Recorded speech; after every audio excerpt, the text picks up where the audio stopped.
Good morning, and welcome to our Board of Registration and Elections regular scheduled meeting on June 9th, 2022 at 10 a.m. This meeting is called to order. I would like to take the time to remind you to please silence all cell phones. We have a nice crowd here, which is great. I'm Kathleen Ruth, the Vice Chair, and I'm joined today by my colleagues Terry Crawford to my left and Aaron Johnson to my right. With that, we constitute a quorum, and this meeting is called to order. Our first item of business is approval of today's agenda. Do I have a motion? Motion to approve. Second. The motion has been moved and seconded. Those in favor say aye. Aye. And none opposed. So now let's move, the agenda has been approved. Now we'll move to the second item, which is communications and public responses. And I have a number of cards before me. So as I call your name forward, please make sure that you talk into the mic. Ms. Robinson will hold up a card letting you know that you have 15 seconds left. Each speaker is given 2 minutes total. Our first speaker comment is from Kathy Whitehouse.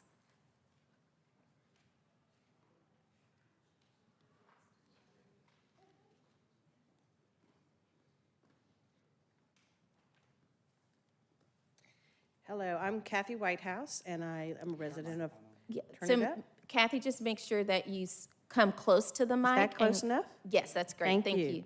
I'm Kathy Whitehouse, and I'm a resident of Fulton County, and I am here because I'm very concerned about what's going on in Fulton County. We had an emergency meeting recently where the election results, because apparently when they closed the polls, as I'm told, some of the election workers forgot to download the results from the machines. And what was told to the precinct or to the general public was that the precinct managers transferred the wrong files onto the thumb drives, which didn't include the actual results. When asked, and this would be Dominic Olema, who was, as I read from the transcripts and stuff, that he was asked, how are we going to address this in the future? He said, well, that they're creating a standard operating procedure and a checklist for the poll managers to ensure that they get the correct files. What I'm told by my friends who know a lot more about technology than I do, but that this resolution is not a feasible or even sensible resolution, because according to the complaint filed by a Kevin Moncla, I hope I pronounced his name correctly, he said there's no action required by the poll manager to save any of the information to the compact flash cards as it is done automatically. The IPC then counts the tallies for each contest, prints the poll closing tapes, and then automatically saves the results to the only place it can, to the compact flashcards. The worst part about all of this, I am told, is that they didn't give us any numbers. That we basically, what was said was that it happened and it didn't change the outcome of the election, and that it's not a big deal, and that we're going to recertify it. Again, quoting from Mr. Moncla, who filed the complaint, he says, the Fulton County Board of Registration and Elections voted to recertify the election results without knowing the totals that they were certifying, nor the difference between what they had already certified and what they were recertifying. So I am here to put forth that how are we supposed to know, given all the things that happened in previous elections and all the national hoopla that Fulton County gets? Yes, how so do we know that we have remediated our problems? Your time Thank has you. expired. Thank you.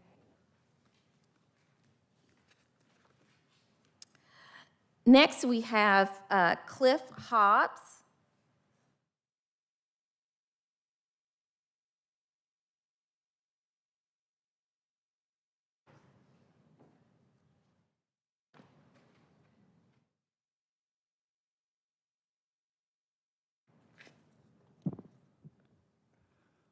Good morning.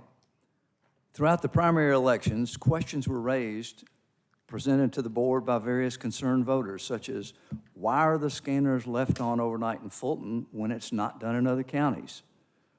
Why cannot the public witness the opening of the polls as stated in Georgia law? Why are candidates' names left off the ballots in some cases? Also, it appears as questions are raised, the board and their Fulton County election officials defer to the Secretary of State's office for answers or directions. It would instill much more confidence in voters if the board and Fulton County election officials were well-trained and understood election law and procedures such that Fulton County officials are the subject matters experts or could challenge the Secretary of State office interpretation when it contradicts the law or impairs the board from acting effectively in terms of election integrity and transparency. On Memorial Day, the board met to certify the Fulton County elections, and the people could not attend or comment at this meeting.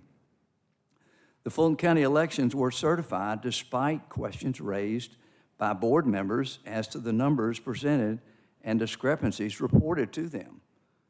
Then, on Sunday, June 5th, another emergency board meeting was convened to recertify the Fulton County elections because the previous board certification certified the wrong election results.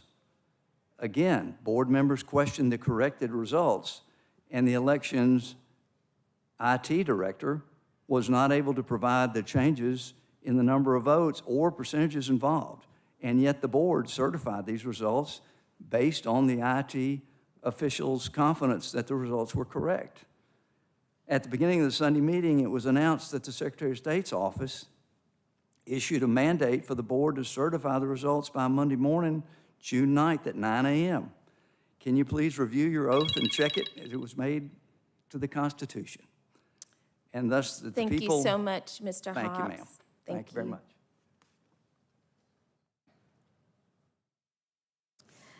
Next, we have Jason Frazier.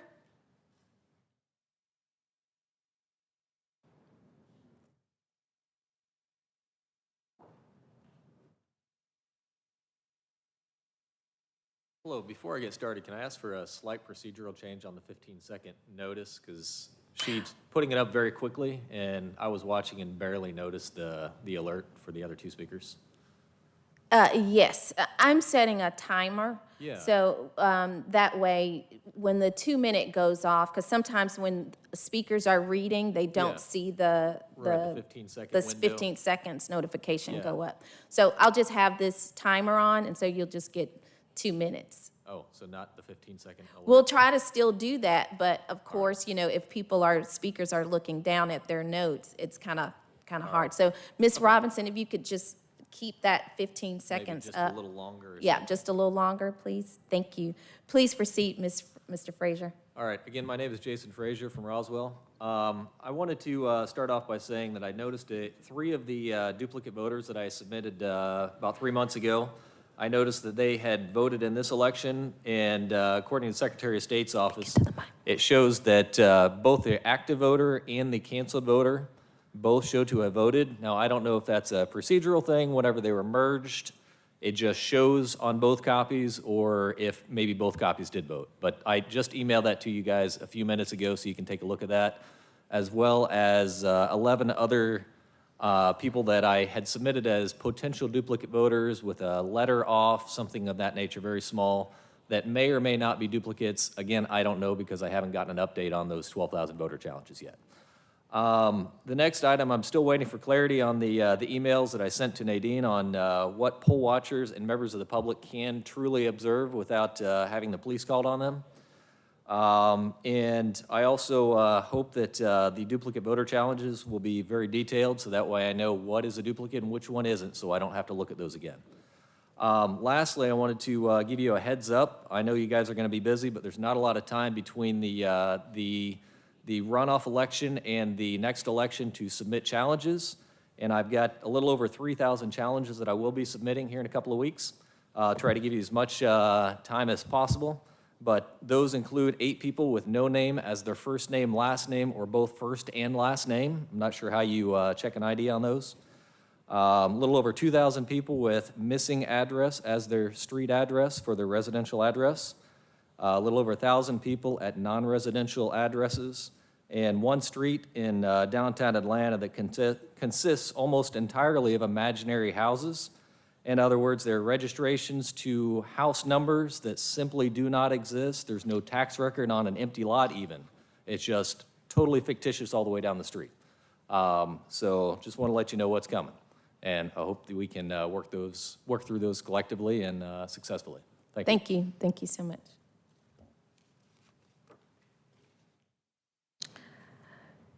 Jill Trammell.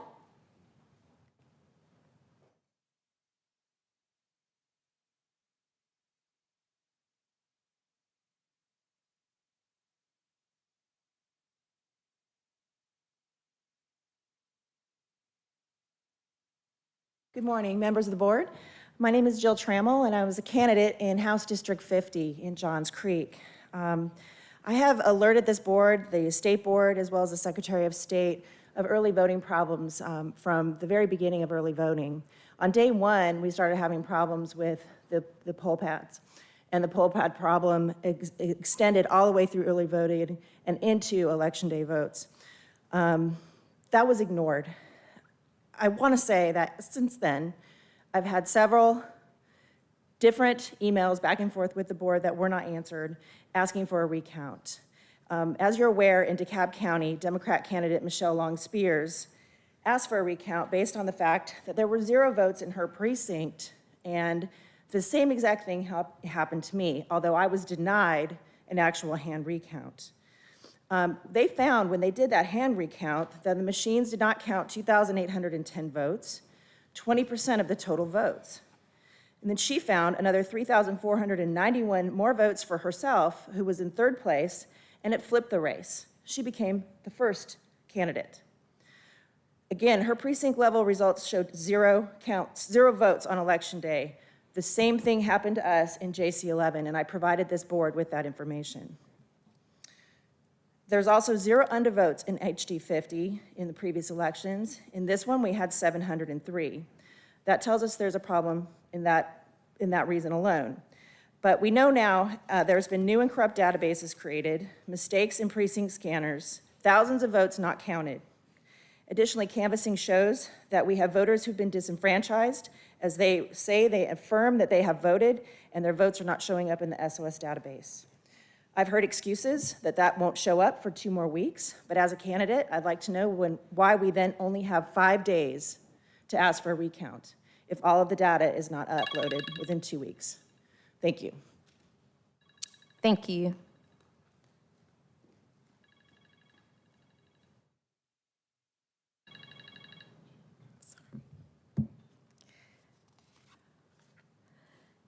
Next, we have Candy Muldowney.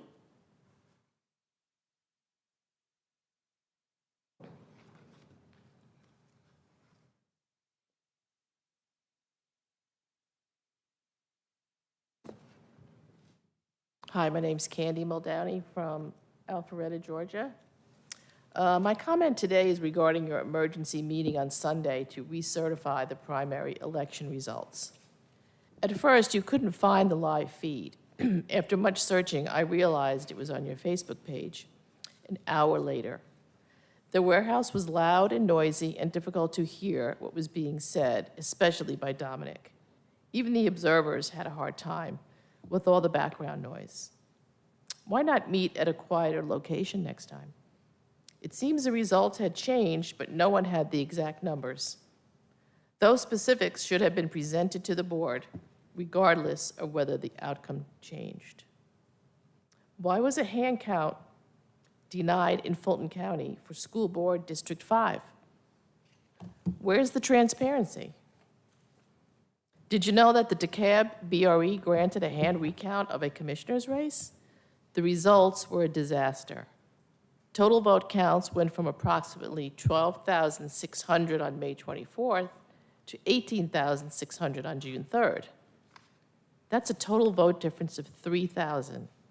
Seems the hand recount showed a more accurate count than the scanners did. How does that happen?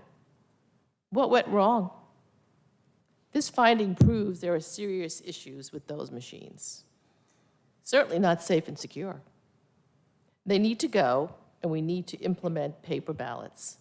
Until then, our trust and confidence in elections will be shattered. Thank you. Thank you.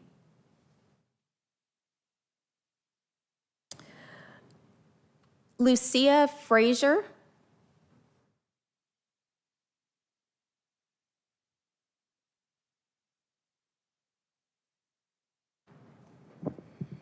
Good morning, Lucia Frazier. DeKalb County uses the same election equipment that Fulton uses, Dominion BMDs and scanners along with HP printers and memory cards. They had an issue where multiple scanners at multiple precincts didn't count over 3,000 votes for candidate Michelle Spears. This was not detected by any poll worker. The candidate found the error because she noticed 0 votes at one precinct where she herself voted. No machine functions correctly 100% of the time. If anyone didn't know that before, now you do. It's highly probable this dysfunction has happened before in multiple counties and in multiple elections because no one checks the paper ballots to the scanner digital data. You cannot certify any more elections unless each precinct hand counts the paper ballots and compares to the scanner digital counts. Machines are not the authority, we are. And you are stewards of the process. You are not the authority. When people all over the county are telling you the problems of our elections, you are to make the changes being asked. You are not to vote on whether to make the change. You are to vote on the process that best makes the change happen. Listen to your peers speaking and emailing you to restore confidence in our elections. Ignoring is maintaining dysfunction. Furthermore, poll workers are paid and may fear calling out errors that open us up to fraud. Poll watchers are the equalizer because we represent the people. Pub workers and police need to be educated that watchers are an equal part of the team that makes elections happen. Watchers shall use their own discretion to look at anything in the precinct. Workers can help if something isn't visible. Whatever the public needs to see to have confidence. The watching process was hindered by both managers and police before the watching even started. Didn't even get a chance to break the one rule, which is to not hinder the voting process. It's easy to gather data and not hinder the process. The election process is incomplete without both workers and watchers. Team operation, team verification is the recipe for transparent elections. Thank you. Thank you. Our next speaker is Kevin Muldowney.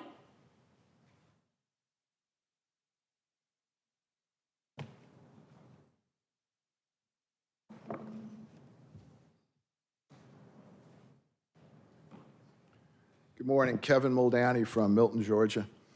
CISA has recently found that Dominion voting machines, the very same we spent well over $100 million on here in Georgia, are susceptible to hacking and altering of the QR code. The very same QR code that casts our vote and is unreadable to voters. Sounds like a problem waiting to happen, or could have already happened. We will never know. Dominion had removed all traces of the nefarious activity in their trusted build in early 2021. DeKalb's recount of the primary in their county commissioner's race showed vastly different results between the scanner recount and the hand recount. So much that the candidate originally declared a third-place finisher now won the race and will be the Democrat candidate in the general. As I understand it, DeKalb then went on to hand recount other races in their county, but was bullied and intimidated by the Secretary of State's office into stopping there and not digging into any other races, local or statewide. The oath of office you all swore to refers to faithfully and impartially discharging the duties imposed by the law. It says nothing about working for the Secretary of State's office. The law prescribing your duties to the people are to run fair and transparent elections. The elections boards in Fulton and DeKalb County were apparently bullied and rushed into certifying their results, apparently by your Sunday afternoon special meeting. This precluded any chance to look into the very likely problems in races up and down the ballot, most notably in the very same Secretary of State's race where the margin of victory was a suspiciously consistent 51%. That aforementioned Sunday special meeting, there was a comment made, I believe by Mr. Johnson, that Fulton must maintain the public's confidence in their elections. This is laughable. We have no confidence in our elections, and the recent activity surrounding the 2022 primaries only underscores this reality. We need a full-hand recount of all races, local and statewide. And Dominique, that story about the data cards at the Sunday special meeting has no basis in fact. I worked in as an assistant manager, and the data cards download everything at one time. Muldowney, thank you. Thank you. So our next speaker, and if you could help me with the last name, is Susie. Say that again? Trochard. Troteshow. Thank you.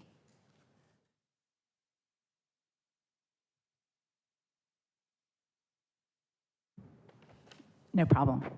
Everybody has a problem with it. I just want to take a few minutes to say thank you to the Fulton County Board and to the staff for all of your hard work in making sure that you certified the primary election results in a timely manner. I know there was a lot of challenges, and we appreciate your time and efforts. You still have a lot of work to do with the runoff and then the elections coming up, so keep working hard, and we appreciate it. I want to encourage the staff to determine where challenges occur and request resources needed to make sure that all of the upcoming elections run smoothly and fairly, or as much as possible. The board should continue to support the staff in their efforts, as well as the poll managers and the poll workers, so that upcoming elections allow Fulton County voters an opportunity to have their voices heard. Again, that's all I want to say. Thank you. Thank you. Next, we have Lauren Waits.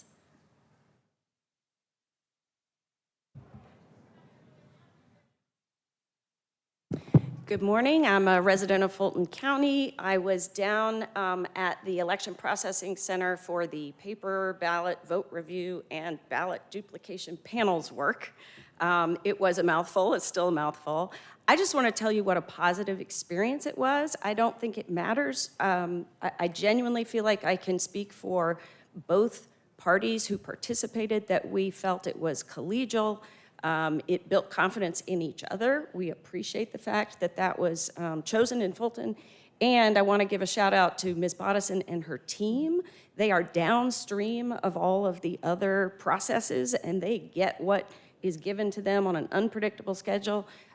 They were positive, upbeat, as flexible as possible, and it was a great experience for someone who is new to the process. I do want to say we also observed the need for training resources for precinct captains.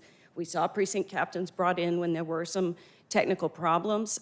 Those are of concern, but what that resulted in was the Republican coordinator and the Democratic coordinator who were running these panels writing a joint letter together to Ms. Bodison to give our feedback. So just know that that is a resource out there, and we're a good team. We're looking forward to November and this runoff. Yeah, thank you so much. Next, we have Sandra Burchart. Did I pronounce that correctly? And feel free to correct me as you come up to the mic. Great job. My name is Sandra Burkhart. I live in Sandy Springs. I am a legitimate voter of Fulton County, and I am embarrassed by what goes on in Fulton County for the election process. Specifically, I'm astounded as to how the Board of Elections could recertify an election when the results changed, but the board members themselves admitted they did not know how much. Am I done? Sorry, that wasn't for you. Sorry. The recertification this past Sunday was voted on by 3 board members solely based on the opinion of one person, Dominic, the head of IT for Fulton County elections. He stated he was confident in the results. This was a dereliction of duty from the board members and a prime example as to why there is zero trust in our election officials and zero confidence in Fulton County elections, contrary to what Mr. Johnson tried to claim. Finally, I find it extremely suspect that this emergency meeting was called on a Sunday afternoon after Brad Raffensperger insisted the results be certified by 9 a.m. on Monday morning. Your duty to the voters of Fulton County. Also, that platform on which it was advertised as being available to the public were not operational at 2 p.m. time. It was only available 1 hour later on Facebook page. Why? We demand more transparency in our elections. Excuse me. From the board members to reestablish and maintain election integrity in Georgia. I might also mention that Commissioner Marvin Arrington wasn't on the ballot when he went to vote early. I think there's a lot of problems going on. I hope we will correct them. Thank you. Thank you. And then our final card speaker is Beverly Rice. Okay.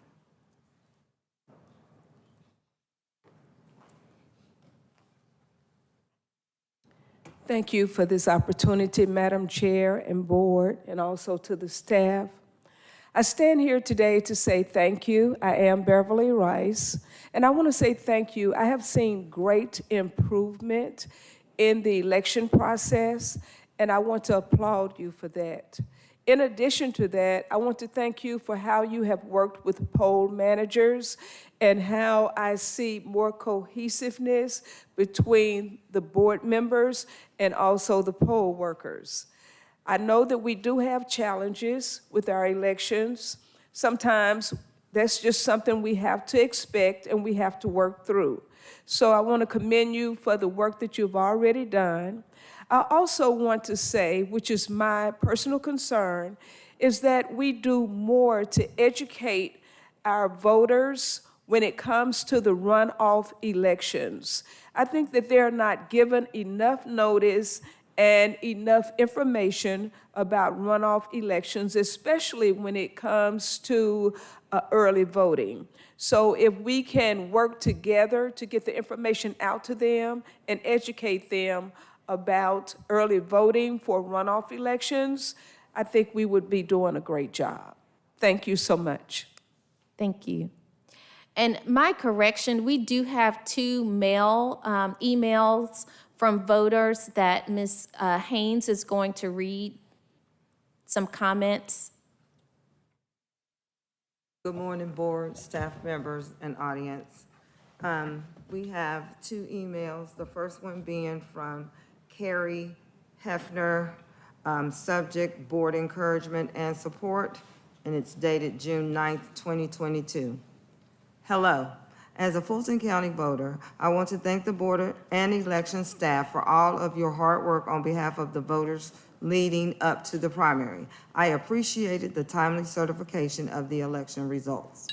As we gear up for runoffs, I'd like to ask the board to continue focusing on early voting and vote by mail. These flexible voting options remain crucial as we are still in a pandemic with many people overburdened by work and family responsibilities in these unprecedented times. People need options for how and why they vote. A big part of this is continuing the process of absentee applications and ballots in a timely manner and notifying voters of any problems with their applications or ballots. Thank you again for all you do and for continuing to support our poll managers and workers as they prepare for our next election day. Sincerely, Carrie Hefner. The next is an email as well, and it's from Candace Stockham, if I'm pronouncing that right, and it's on June 9th, 2022. Subject, board encouragement and support. Hello. My name is Candace Stockham, and I want to thank the Fulton County Board of Elections and staff for working around the clock on behalf of voters. I encourage the board to continue preparing for increase in early voting and vote by mail, and to ensure that our early voting locations have the resources they need to keep the lines down. I also want to encourage the board to continue processing absentee ballots in a timely fashion and notifying voters immediately of any issues with their application or ballots. The board should continue supporting their poll managers and poll workers to ensure smooth election day operations as well. Once again, thank you for your consideration and attention to these issues.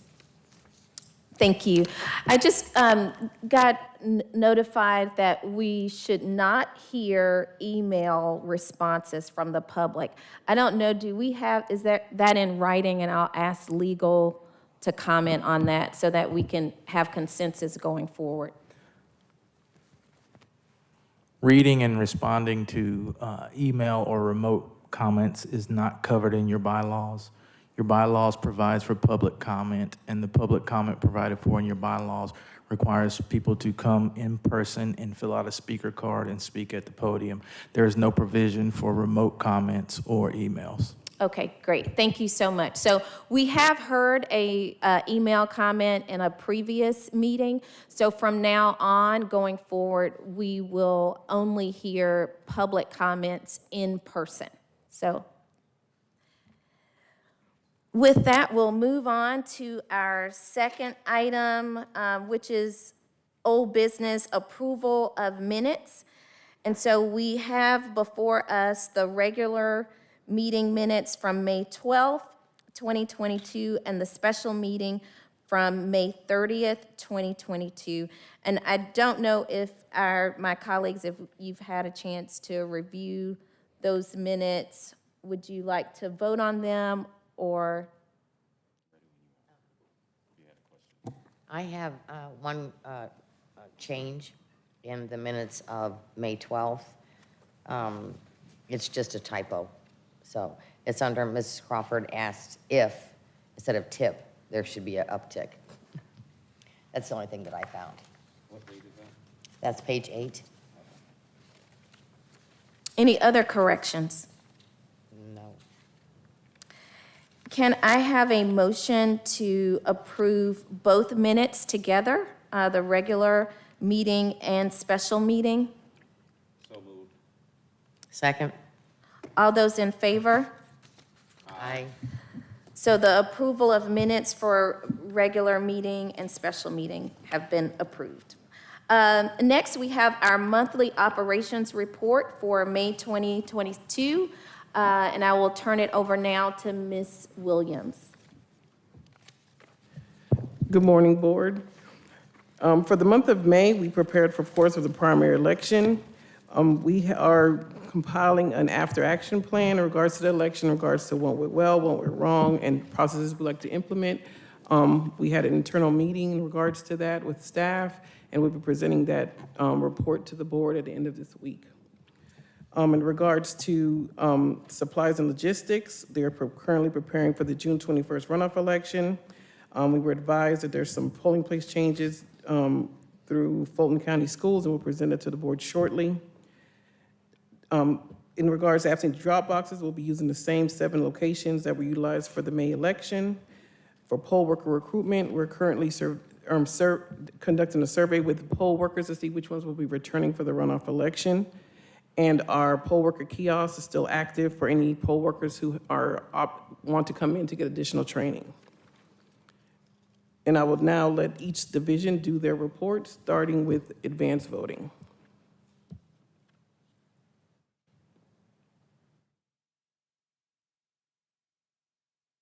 Hi, good morning, Board. Right now, we're getting ready for the general primary election runoff. Today is actually a day for a delivery for several locations. We are trying to make sure that we contact staff in reference to returnees, trying to get ready for that big day on Saturday. Basically, what we're trying to do is make sure that we communicate with the staff to make sure that they are ready for the runoff election. I am having a meeting with staff tomorrow to make sure that any deficiencies they had for the general primary election, that we see some type of improvement moving on to the runoff, as it relates to poll watchers' concerns, as it relates to the matrix that we're going to issue and share with them what a voter should vote as it relates to their primary affiliation, trying to make sure that we educate the staff to make sure that they can educate the voters if they come in with any kind of questions. So basically, we're just moving forward, making sure that we're ready. Staff are responding, are returning. If I have any issues, I won't know until tomorrow in reference to if we have a full house or not. And that's basically my short report. Thank you. Do we have any questions around advanced voting that we want to? Well, let's go ahead and finish the entire report, and then we can go back to questions. Okay, we will get a report now for administration. Hang on just a second. Maybe we should do it by division. Okay. I was just making sure we were doing elections division as opposed to advanced voting. The short summary I gave was the elections division before advanced voting started. Now, with the questions, because I had a couple of questions that were elections related. Okay, let's go. So my first question is, did we clear, or are we going to be good with the redistricting issues that we had before? As mentioned, Commissioner Arrington and several other people in the county were having issues when they got to the polling location primarily during early voting, but candidates weren't on the ballot, things of that nature, and it was all pushed back to redistricting. I want to make sure that during the runoff election that we cleared that issue.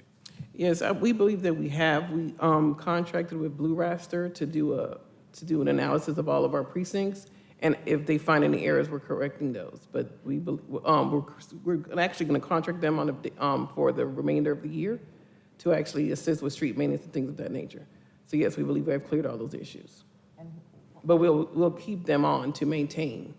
As things change in Atlanta, as things develop, subdivisions get built, streets get implemented, and around the county, we're keeping in contract with that company to make sure we keep up with our street maintenance. And that's Blue, what is the name of it again? Blue Raster. Bluegrass Services? Raster. Oh, Raster. So additionally, training. I did hear from a couple of different precincts as we went around from staff that they felt like there was an issue with training.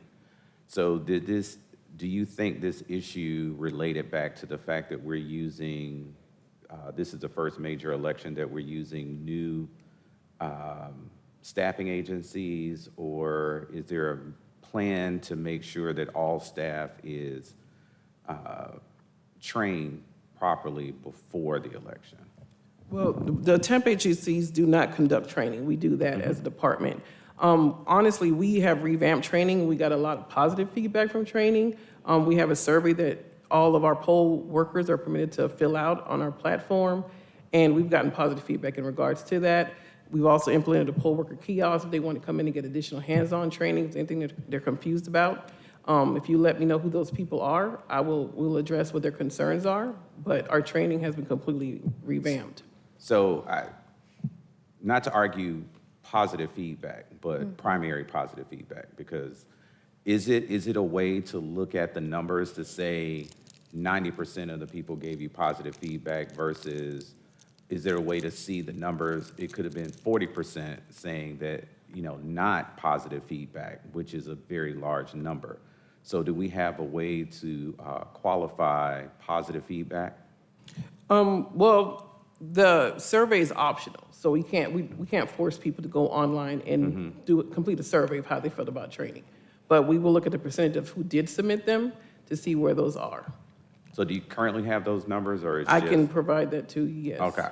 Another thing that I heard. I want to, Okay. I have a follow-up question around training. So what Mr. Johnson is asking for is results from evaluations from trainers, but that doesn't coincide with whether or not trainers are well-equipped when they are in the field, when they are, and so some of the issues is that we won't know, and that is the fact that there are some poll workers, we have gotten feedback that poll managers are not, there's some things that they're not abiding by, like putting the tapes on making them visible, or not knowing the role of the poll watcher. So I do think it is important to look at trainings to ensure that people, the poll managers, poll workers are trained properly as we prepare for the runoff in November. Well, let me say this. I know the feedback you might be referring to was from one particular party. I will actually ask the poll watchers from another party to also give their feedback so we can balance those out. Therefore, it's fair. And also, the surveys that, like I said, the surveys that we're looking at are from actual poll workers to see how they felt about training. And number two, we're actually giving each poll worker a report card. It's not only how they felt about training, but how well did you do? So we're looking at your documents. Did you fill those out correctly? Did you follow procedures correctly? Though there's, while they're reconciling documents, they're taking a analysis to see exactly how the poll worker did well. If they did something incorrectly, we'll let them know and make sure they come on in to get retrained on that. But like I said, the feedback that I believe you're mentioning was from one particular party. We want to make sure we balance all that out. Yeah, I agree with that, but it's not, I mean, I've talked with other people. I don't just talk to Republicans. So I've talked to people on both sides of the aisles. I just think it's important, and I just want to emphasize the importance of training and making sure all of our poll workers, our poll managers, are trained consistently so that there is a standardization in the training. And Terry and I have had conversations about that and how important that is. Right, so we will look at all the feedback we have and compile that together to see exactly what went well and what went wrong, and make sure we implement things that need to be implemented. Thank you. Can you, Nadine, by chance, it's another one of your follow-ups. Can you, by chance, give us a synopsis of the comments in the surveys that were sent back to you? In regards to, a lot of people had questions about provisional voting. We answered those. There were some concerns about having a technician or not having a technician. So it varies, but we'll summarize all that and provide that to you. Okay. If there is one thing, if we could teach the poll managers how to change the paper and the tapes, then they wouldn't, that's one less thing we need a tech person for, or that they have to, shut down a BMD to do. So that might be something that, because once a poll worker, a manager was taught how to do it, she knew then how to do it. And it saved having to call a tech person in. So that might be just a little. Okay, thank you. The last thing I want to bring up that I kept getting feedback on is the material pickup on Sunday. The material pickup, several, I won't say a lot, I'll just say several because I didn't go all over the county. But in the primary areas that, I tend to go to is Atlanta and South Fulton, but several poll managers had issues with getting all of the materials that they needed. Like this poll manager may have 1, 2, 3, 4, 5. This one has 3, 5, 7, 8, in the packet. And even though a lot of them said, we're supposed to have this, and it says I'm supposed to have this, there were certain items that in their packets that they did not have, or that they said they did not have. And I was actually with somebody who called to say, this is something missing from my packet, can you send it? And this was around 7:30. And at 12 o'clock, they were told that someone is on the way from the warehouse, and at 12 o'clock, they still weren't there. So I know there may be a feeling that we're pushing hard, but I'm just telling you some of the feedbacks that we get when we're out there. Okay, so in regards to that situation, we will monitor what tickets were put on the web EOC and be able to get feedback from those managers. So if a person put in a ticket at 7 o'clock and said somebody showed up at 12, we'll find out exactly what happened. Okay. But all those things should be logged into our web EOC as well. So is that told to all the managers? Yes, if they they go into the web EOC, all that stuff is documented so we can see exactly what happened on election day. As far as supplies, pickups, if anybody is missing items, they all have a checklist. If they're missing those things, they're able to call the warehouse to double check, to let us know they're missing something prior to election day. But we verify that we try to get that. It's over 200 items that we have to give poll managers. And if they are missing something, usually, from my experience, when I call them, they find it. But like I said, we will have staff cross-check everything to make sure everything's implemented. But if you want to let me know who that was, we'll look into that as well. Oh, it's a couple, but yes, I will. Okay, no problem. And I do want to go back to the redistricting. Can you, and I know you're working with a contractor, an outside vendor, How is that process going? And, you know, we really need to have confidence that by June, even before early voting, that all the precincts have been mapped out and people are not going to the wrong precinct or getting the wrong ballot. I mean, that is imperative. So, good morning, excuse me. Yes, that process is currently going very well. The third-party vendor, Blue Raster, we send them a report from ElectionNet, which is the state registrar system that we use. They send us back a file stating, these are the records that you need to review. We make the revisions and we send them another report the following business day. So if a voter is in the incorrect precinct or if there's a ballot change, which will be impacted because the combo number changes, that process is going well. They notify us of the errors, we make the revisions. So as Nadine said, we believe there will be little to no issues for the runoff. We have focused very closely, not on every voter, not only on every voter, but in addition to that, heavily on those voters that are in the runoff, House Districts 50 and 61, also Congressional Districts 6 and 7.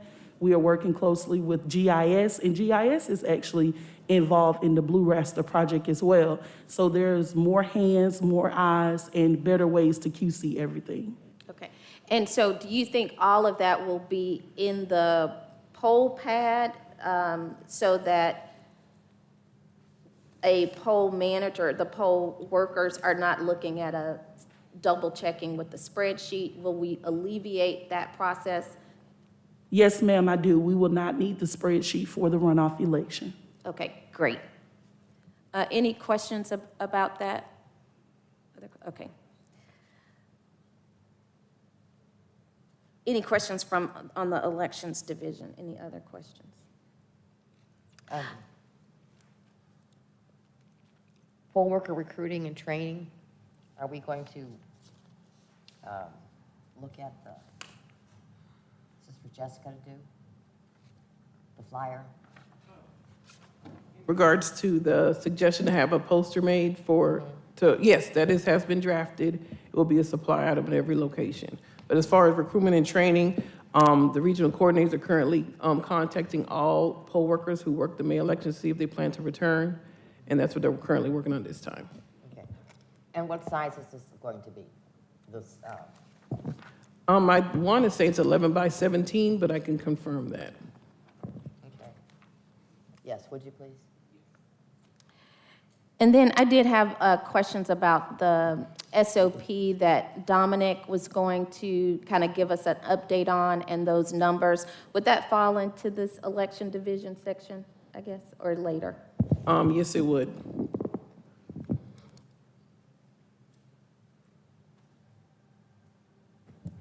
Good morning.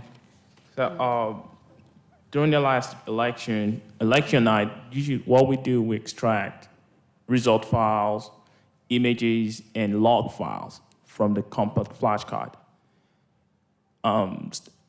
We had some technical glitch, and for some precinct, probably we have like 2 ICPs for that precinct. ICP 1 did not pull in either the log files, the images, and just pull in the result. We have some CF cards that pulled in the result and not the images and the log file. So we had that discrepancy on election night. On the Saturday after the election, we noticed like we had some precinct that had that discrepancies, and I alerted my director, Nadine Williams, saying, I told her what had happened. So I went back to get those result files loaded on the EMS server. It did not, just like Nadine said, did not change the outcome of the result, but we had a difference of about 1,860 registered voters. So got had it, when you look at the false election summary result that the board certified and the new election summary report that was certified last Saturday, we had about 1,860 registered voters different. So, and You said 1,800 or 800? 18. 1860. Okay. I know Dr. Rood requested for that number, but because that happened on the Saturday, I had to go back and reload and make sure all images, log files, and result files were extracted from every CF card. So that took me a long time to do that. So I did not have time to get those numbers the very day she requested for the number because we needed to certify the very next day.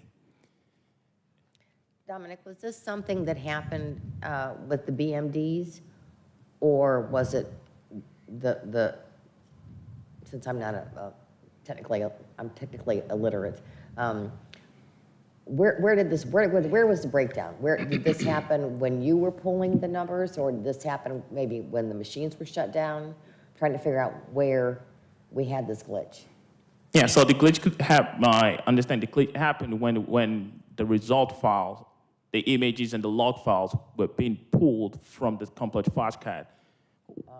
Yes, so it's just a technical glitch. It happened, but going forward, I created an SOP for us to always go back and do due diligence to go back immediately after, I'll say after election night, to go back and check every CF card to make sure those 3 files were pulled off every CF card. And just for clarification, this was not because I heard public comment say, someone from public comment state that it had something to do with the poll worker or manager, and that was not the case, correct? Yes, correct. It has nothing to do with the poll managers. And yeah. So I have a couple of questions. How many total cards had issues? About 7. 7. How many total cards do we have? How many total cards are in the pool? Close to 650 cards. About 650. So is there a mechanism when you run in those cards that's, let's say every card is numbered 1 through 650, that shows the result for each card before it's downloaded or after it's downloaded, at least show card number 1 said this for the results, this for the images, this for, all the way through? Yeah, there's a result file page that shows just for the result, not for the images or the log file, just the result files, yes. So was that report ran before certification, or is that report normally run before certification? And the reason why I'm asking is, if a report or something is, and you help me because I really don't understand, I'm just trying to break it down so I understand. But if a report of some sort says we have 650 cards, but we only have 632 cards showing results, I mean, that would be a red flag. Is there something that we do, or is it something that happens before certification to clarify or to confirm that all 650 cards show results, that all 650 cards show images as well? Yes, correct. So the card has to do with for election day, we deploy more scanners because we can have scanners go down at a precinct and we need to deploy a new one. Mm-hmm. The result file that you are referring to with the best place to pull that would be from the LNA report. Mm-hmm. Yes, and election day, LNA is over. We zeroed the database already, so it goes back to 0. Now the actual number of CF cards that we have grows from 650 now to whatever we had on election day. So then we have to rely on manual data to get those numbers, which usually because election day, we keep adding scanners. When scanners go down, that will throw our numbers off. So usually, but with the new SOP that I put in place now, we will not zero out our LNA result until I'll say 4 p.m. on election day. Because from the report I pulled up from WebEOC, we usually do not have to replace scanner on the field anything after 4:30. So anything after 4:30, I will zero out the LNA report. But before I zero out the LNA report, I will pull, it's called the tabular report from the EMS server. That will give me the actual number of scanners that were sent out, plus the ones that I had to add to precinct on election day. So that way I have an actual number of CF card that I have on the field. Okay, I almost got that. Last question then. So you said there were 1,860, there's a 1,860 vote differential. One of the questions that we asked were, where were those 1,860 votes? Do y'all have that today? I do not have those precincts in front of me, but I could call the warehouse for someone to give me those precincts. It'll be really good for us to have something to show. On this day, we had these precincts, these numbers, but on the second certification, because we trusted that, you said that none of the numbers they were all, didn't change anything, and we're not believing you, but we want to be able to see where the numbers changed, or what races, was it 1,800 in 2 races, or was it 1,800 spread across 13 races, or was it 1,800 just in, to give us an idea of exactly where that 1,860 votes differential is. Correct. Because that was a question that we asked on Sunday, where was the differences? And she did ask the number, but we also asked where were the numbers, and I thought that we would have that today.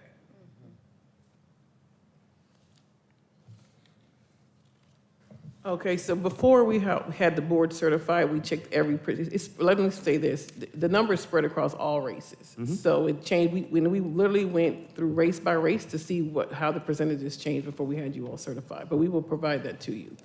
We'll provide that list to you to give you a complete breakdown of the ones that we had to upload. Okay. And I'll just reiterate, and I'm not disputing that. The only thing I just want to make sure is, because when we certify and we base it on what you're saying, we're trusting 100% what you're saying. But at the same time, we need some blessed assurance that we know, because when we get asked these questions and my phone is blowing up, or people stopping me and asking me about these races when people come to public comment, we have to be able to intelligently answer the question. Now, Dominique, I'm gonna have to come back to you on the process, because I can't do that 100%. I'm probably at 60 right now. But as far as something as simple as the numbers, being able to say race X changed by Y number of votes, I think we should have been able to have that today. Agreed. So yes, so we will give you a more detailed breakdown, because we did print out the official election summary, but we'll give you a breakdown of exactly which ones were affected by the upload. And with the official election summary, and I'm assuming it'll be the same thing that I'm asking, this will be the same thing, but even if you just highlighted which races changed, if some of them didn't, then that's okay. But this is what was certified on Memorial Day, and then this is what was certified on Monday with the We will do that. We will get both summaries side by side and highlight the ones that changed, and we'll provide that to you. Thank you. That's all I have. And I want to just emphasize too, and thank you, Mr. Johnson, for those comments and this robust discussion, because it's really important. And we want voters to have confidence in our election process. And it can be uncomfortable. I know I was a bit uncomfortable, I'm going to say this, on Sunday, coming back to recertify an election. So Dominic, I thank you for the information that you're going to provide the board, which is important. And we have there are 2 races I can think of where it's very close. I know Ms. Trommel is here. Also, the school board, which is a nonpartisan race, that was also close. And so this is important, what we're doing. The other thing I wanted to ask Dominic is, so from the certification that took place on Memorial Day, the registered voters is 186,374, correct? Please, I'm looking through my paper. No, it's 185,840. 185,840? Correct. Okay.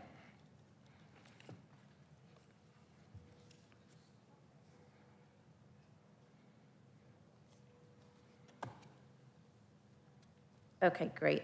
And then one thing I do want to request the department to provide the board, and before we come to certify, is a batches loaded report. Is that something that we're able to get?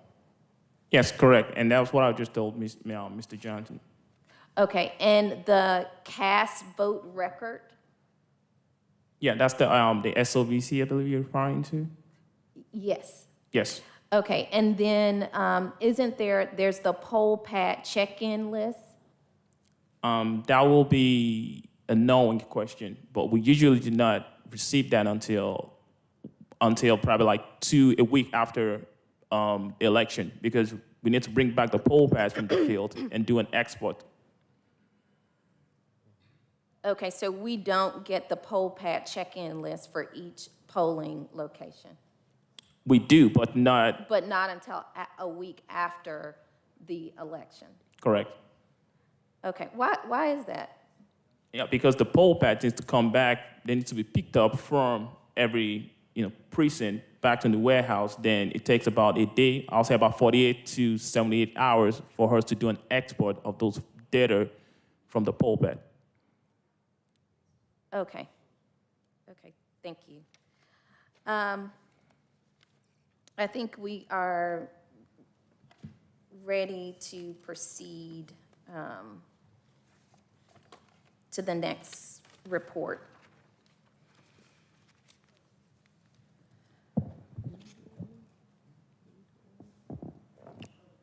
Administration. Good morning, Board.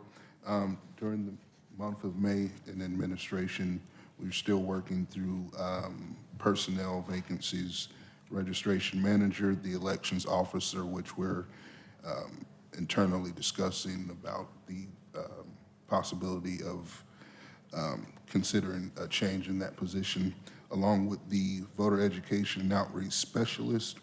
We worked on, staff provided the poll watcher credentials for the following parties, the Republican, Democratic, and Libertarian Party. Those badges and credentials were provided to each party designation or point of contact. The campaign contribution disclosure report, the next report, is due on Thursday, June 30th, with a grace period deadline of Tuesday, July 5th. All late non-filers will be reported to the State Finance Commission. Also, during the month of May, we continued to maintain the elections budget, and now we are going into setting up and preparing for the June runoff budget. That'll conclude the administration report. Any questions? Ms. Crawford? I have a question. On the VEO specialist, classification changes, what does that mean? So that was some internal, we had one position that we reclassified and replaced with the VEO specialist. Okay, all right, thank you.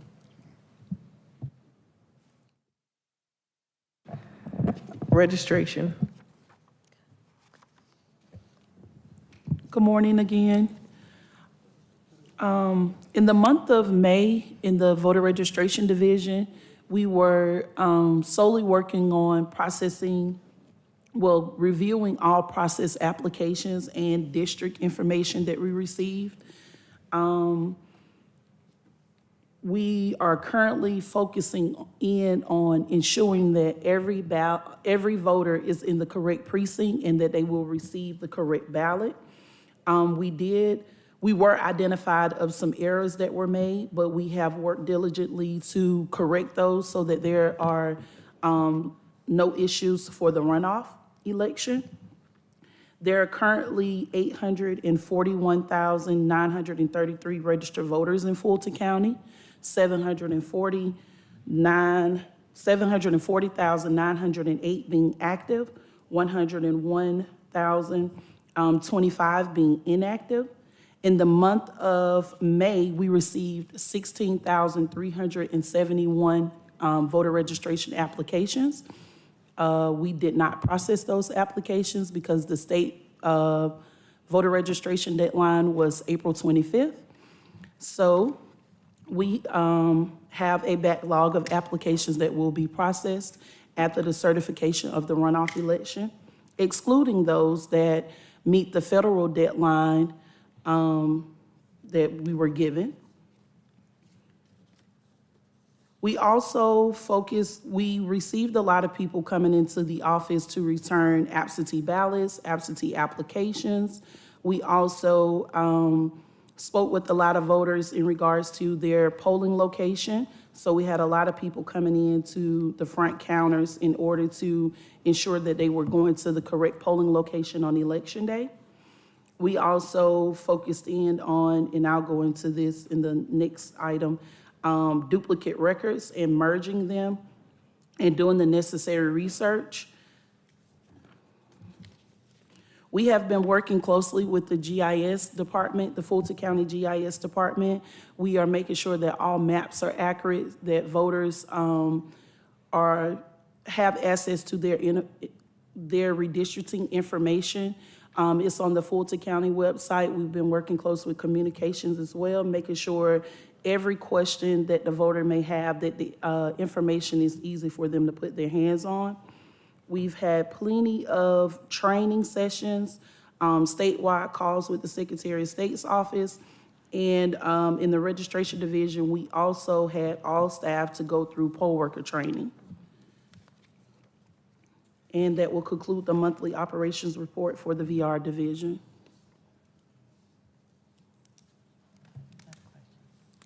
Great, Ms. Crawford? Can I just ask real quick? I know that they have changed the driver's license setup as far as people registering to vote, but that still apparently has not brought our numbers up. Well, I would like to say that I do see a slight increase in them because currently right now on our dashboard, we have about 15,118 applications that need to be processed. So those are applications that were received since April 26th. So it's going back up. Okay, great, thank you. We're averaging about maybe 500 to 600 applications a day. So yes, ma'am. Oh, great, thank you. You're welcome. I see in the duplicate merges, excuse me, from the SOS report, there were 3,042.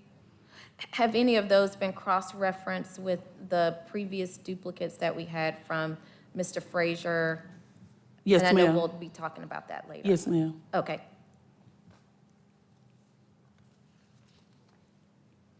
Any other questions from registration division? Thank you very much. Absentee. Good morning. During the month of May, we concentrated on processing the request of absentee ballots as well as processing the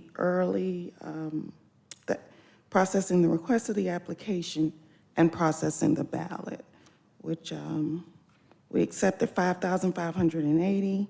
We rejected 254. We received undeliverable ballots back, 56, for a total of 5,870. Of the rejected ballots, 205 of those were rejected only because we received them after Election Day. So the actual total was 49 that we rejected for missing date of birth, ID information, or signature of the sorts. We continue to work closely with our vendors. OPEX, as a matter of fact, before we started processing, OPEX came out and serviced the equipment. Pitney Bowes serviced some equipment in the mailroom, and that's it. As far as today, tomorrow is the deadline to request an absentee ballot, and we're currently processing or sending out ballots for the runoff election. And I think that's all that I have. Great, thank you. I will say, Ms. Bodison, that your operation during the primary was wonderful. I had a chance to go down there and spend some time and also review observe the review panel working together. So thank you so much to you and to your team. Thank you. Any questions about absentee? That's one thing you did say. Of the 254 rejected, 205 came after? That number has actually increased because we continue to receive ballots Still? from the primary election. Thank you. Yes, sir.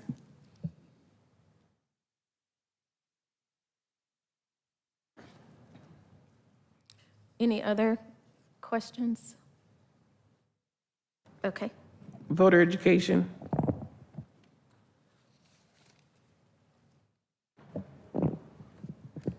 Good morning, board members.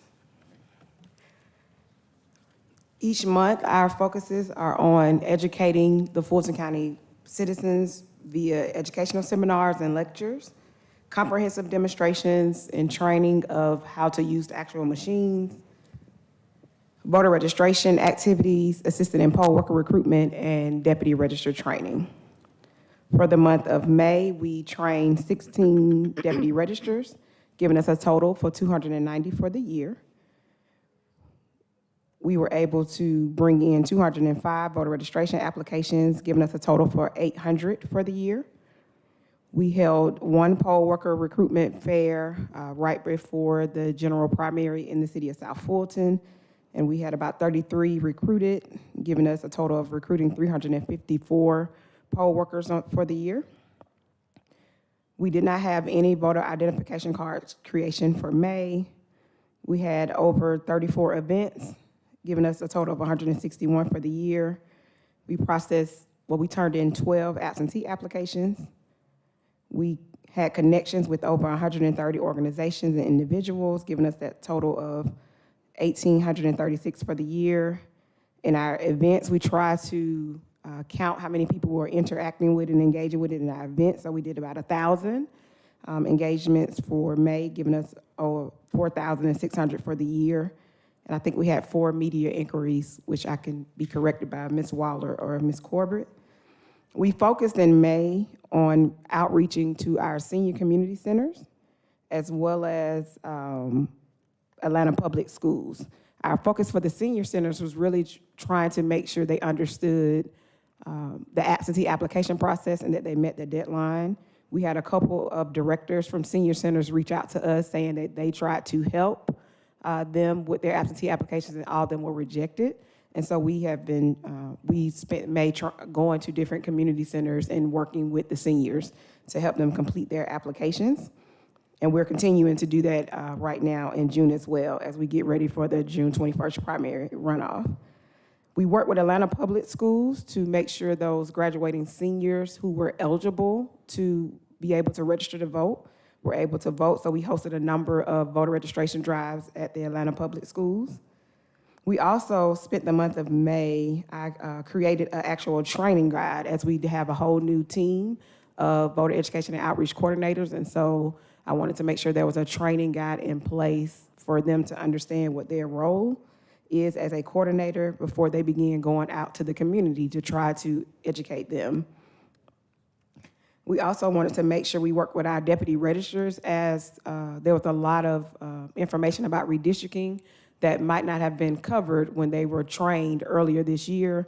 And so I sent out an updated PowerPoint to all of our trained deputy registers, as well as invited them to come out to events. Well, I always invite them to come out to all of our events and volunteer so they can continue to have training and see the information that we're sharing with the public. And that has really been a great opportunity with our deputy registers to have our Fulton County citizens really working with the voter education and outreach team to help educate other citizens on the voter registration information. And then lastly, we're going to continue to do outreach to strengthen our impact across the community, focusing on making sure we're doing events across the county, which if you all have looked at our schedule each month, you can see that we're in North as well as South, as well as in Mid-Fulton per se. You can see the list of all of our events, and we're going to continue to make sure we are equitable across the county conducting events and outreach, and we are working right now with cities on all of their upcoming summer festivals so that we can have voter education and outreach at all of those events. And that concludes my report. Thank you. Sounds like you've been very busy. Any questions? Of course I do. Well, first, I feel some kind of way because I hadn't seen you out all week, so, I'm pretty sure we're going to fix that this weekend, though. But actually, my question is for Mariska. I want to back up because I thought of something while you were talking. I appreciate it. Do we have date stamps on those absentee ballots that came in after Election Day? Of course, Mr. Johnson. And the reason why I'm asking is because one of the things that that the legislature in their wisdom was trying to do is create an opportunity for people to get them earlier. And I want to just kind of get an idea of how long it's taking mail to come in. As they're sending them, if somebody sent it a week out, but then it shows up after Election Day. So that's one of the things that we may be able to incorporate with as seniors or others who are doing absentee ballots, letting them know approximately how much time it takes. So when we're telling people, if you're doing an absentee ballot, make sure you do it by this time. So not that we can guarantee, but you have a greater probability of your ballot being in on time. Yes, so it's date stamped and time. Okay.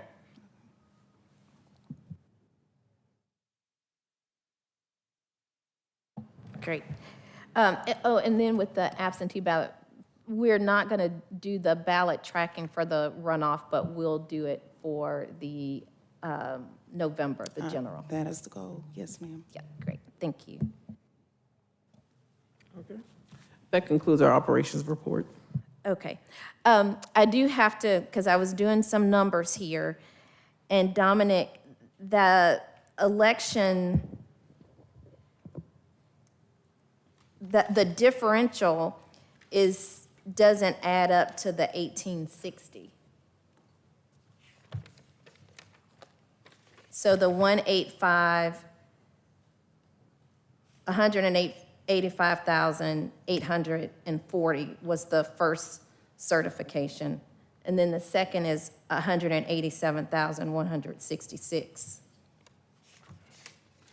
So I do think we're going to have to look at this more closely. We'll provide a detailed report to you all. Okay, great, thank you. New business, general primary election report.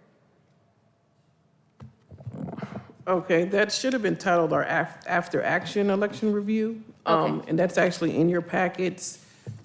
We actually have a few divisions that have not submitted their after action review. They're still working on those, but we'll have that to you by Friday. But this is just, again, when we reviewed the election, what went well, what went wrong, and things we want to implement. And just wanted to present that all to you. And we'll have that completed by the end of this week. But it should be in the pocket of it's not in their packet. Okay, well, we will have that to you by the end of this week. It's Okay. in my packet, but okay. Okay, so we do not have that. Yeah, so this is just something that we implemented to give you an after-action election review. It's by division, and we'll have it completed by Friday. Okay, great, thank you. It's just something that we added on. Okay, thank you. And next, an update on duplicates and voter challenge. Ms. Marshall.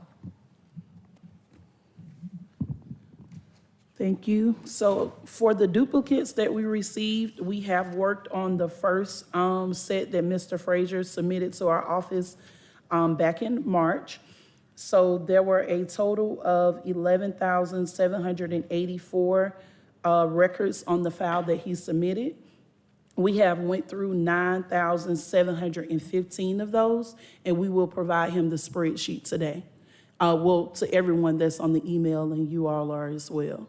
So we have gone through over half of those. We do have a few more that we need to take a look at, but most of them have already been merged. Great, thank you so much. You're welcome. For the voter challenge update, The only challenge that we have received in our office so far is one from Mr. David Hubert, and a special call meeting has been called for Tuesday, June 4th at 2 p.m., and we will hear his challenge then. I would like to state that I've communicated to Mr. Herbert. He sent in the challenge request, and in the subject of the email, the total was 229. But upon reviewing the file that he submitted, it's only 35 electors on that list. Okay. And he's aware of that. Okay, thank you so much. Thank you. And we know this takes a lot of time and effort, and appreciate your research on this, so. You're very welcome. And just correction, it's June 14th, right? Next Yes, Tuesday June that we'll 14th. have that hearing. And the last item is polling place changes. Okay. For advanced voting, we do want board approval. We are not able to utilize the High Museum. They are not available, and want to replace that with the Government Center. And for Chastain Park, they are not available, and we want to replace that with Garden Hills Elementary School. That's a separate item, but we just want to make sure board is aware of those two changes in regards to advanced voting. For Election Day, there are 4 polling place location changes. We were advised by Fulton County Schools that the schools will be undergoing renovation projects and were not available for the runoff election. The first proposal is for AP05, which is Creekview Elementary School to be relocated to Alpharetta High School. The second is JC03A and B, Finley Oaks Elementary School, will be relocated to Abbott's Hill Elementary. JC06, Northview High School, will be relocated to Wilson Creek Elementary School. And finally, SS02A and B, from Spalding Drive Elementary to North Springs High School. And those are the 4 that we're presenting to the board today. Okay, great. So any questions or concerns about the polling place changes for these precincts, these 4 precincts? Okay, great. Can I have a motion to approve precinct changes for AP05, JC03, JC06, and SS02A/B? Move to approve. And just to note that this is an emergency move, but we will still notify voters via mail. We will get those out as soon as possible. But it's Okay. an emergency move because it's less than 30 days. Okay, and all those in favor, say aye. Aye. Polling places approved. Thank you. Well, that is the last item on our agenda. We have had a full agenda today. Is there any reason to go into executive session? I hear none. May I have a motion to adjourn? Second, go. and Second. all those in favor say aye. We are adjourned. Thank you so much. Motion to.